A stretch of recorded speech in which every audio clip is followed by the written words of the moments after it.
thank you for all that you've given me. You are generous and good forever. Help me share the love you're showing me. I want everyone to know you better. Ooh, I don't wanna miss out on the good right now. Ooh, and everything I see, you're good, so good to me. I have decided I will depend on you no matter what. That's what I choose. I have decided I will depend on you no matter what. That's what I choose. That's what I choose. I am content in you. That's what I choose. I am content in you.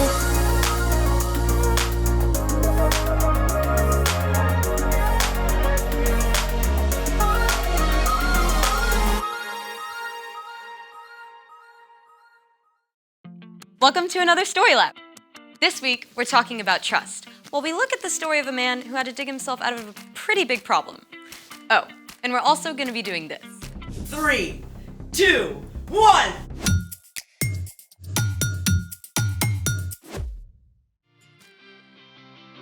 Hey, I'm Skylar. And I'm Sebastian. We're talking about trust, which is putting your confidence in someone you can depend on. Sebastian, do you trust me? Yeah, sure. Why are you asking? I read this thing online that you can fill up a plastic bag with water, stab through it with a sharp pencil, and ta-da! Nothing happens. The bag is leak-proof. Very cool. I mean, assuming you can trust the internet. Kids, you cannot always trust the internet. Great. So do you trust me to try out this amazing experiment? Yep, do your thing. Do you trust me to try it out over your head? No, that's different. Trust, my friend. This better work. Let's make it. Top secure? Top secure. Pencil? Pencil? Who even uses pencils? Pencil? Sharpened? I got an idea. Oh, Sharpened. Take a seat. I feel like my life is flashing right before my eyes. Don't be dramatic. Drum roll, please. 3, 2, 1. You can open your eyes. Oh, wow. That worked. Let's see it. Nothing but graphite. This amazing miracle of nature brought to you by plastic polymers. Plastic polymers are molecules like a chain of beads. They're so flexible that when you stab through, they just push back toward the pencil and form a temporary seal. So there you have it. The polymers are trustworthy, and so am I. Great. Now, do you trust me? Why? Because I have a pencil too. Oh no. Oh, yes. Ready? Drum roll, please. 3, 2, 1.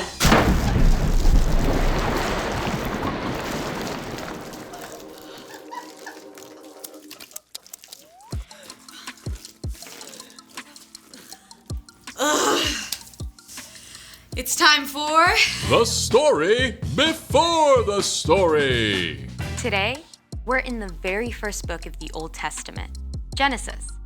God made our amazing world, but sin entered the world. People turned away from God and went their own way. But then, God picked one man, a guy named Abraham. And even though Abraham was like 90 years old and had no kids, God told him to look up. And God promised he would have more kids than stars in the sky. Yeah, and the entire world would be blessed through Abraham's family. And Abraham did have a kid, Isaac. Isaac just so happens to be the hero in our story. Hey everyone, I'm I'm Erica. Hey, Erica. In today's story, Isaac was in search of water. Isaac and his family and herdsmen lived out on the plains in the land of the Philistines. And for them, water was life. If they didn't have access to a good, clean well, they couldn't survive. Fortunately, Isaac and his family had some really great wells. They had plenty to drink, and their crops were growing well. Isaac seemed right on track to be living out the promises God gave his father, Abraham. Unfortunately, the Philistines who lived nearby and their king, Abimelech, became jealous of Isaac's success. They shoveled dirt into his wells, and he didn't have water anymore. You have become too powerful. Move away from us. Isaac had plenty of men who could stand against the Philistines and fight. But instead of fighting, he decided to trust God to take care of him. So, Isaac chose to keep his cool. He and his family packed up everything they owned. They moved on and made camp in the valley of Gerar, where Abraham had lived for a time, many years before. All right, man, let's open up those old wells my father dug. Abraham's old wells filled with cool, clear water once again. The happy herds and flocks could drink their fill. Things were great! Until the nearby Philistine herdsmen showed up to challenge Isaac's servants. Step aside. The water's ours. You're gonna have to fight us for it. Whoa, easy does it, fellas. There's plenty of land in this valley for everyone. We'll move along. Again, Isaac could have fought back. But instead, he trusted. He and his family and his servants and flocks all moved camp down the valley. Once again, his servants set out to dig new wells. The new wells also produced clean, clear, cool water. But it wasn't long before the Philistine herders arrived on the scene to take over these new wells too. Yes! Another day, another well for us. Take it down a notch, please. There's still room for everyone. But we could knock them flat. Yes, we could, but we're not going to. Move on out, boys. A third time, Isaac and his men moved camp, and Isaac's servants dug fresh wells once again. But this time, Isaac was left in peace. In fact, King Abimelech himself showed up to make it official. Why have you come to me? You were angry with me and sent me away. We saw that the Lord was with you. Make a peace treaty with us. Give us your word that you won't harm us. Yeah, I can do that. Isaac prepared a feast for the Philistines, and early the next morning, the men made an agreement to keep peace with each other. Then, the Philistines went on their way. The end. So Isaac kept trusting God no matter what.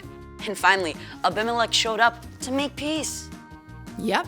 If Isaac had started fighting back, he might have been enemies with the Philistines forever. But sometimes God wants us to stand up, right? For sure. Trusting God can look a lot of different ways. For sure. So, what's our part in this story? Good question. You can trust God no matter what. For example, maybe you practice hard all summer to make the soccer team, but you don't. You can trust God that all your hard work matters, and God has a different place for you to fit in. Or you're starting at a brand new school. You can walk through those doors trusting that you are loved by God, and you will be okay, even if it takes a while to find your place. Oh, I totally had to trust God when I got a cavity filled last month. Right there. It did not feel super awesome. There are so many reasons to trust God. One of the best is because God sent Jesus to give his life for you and me. Putting your faith in Jesus shows you trust God. For sure. I think y'all got it. Bye for now. So here's the thing. Trust God no matter what. Ooh, I gotta write this down. Thanks for joining us in the Story Lab. We'll see you next time.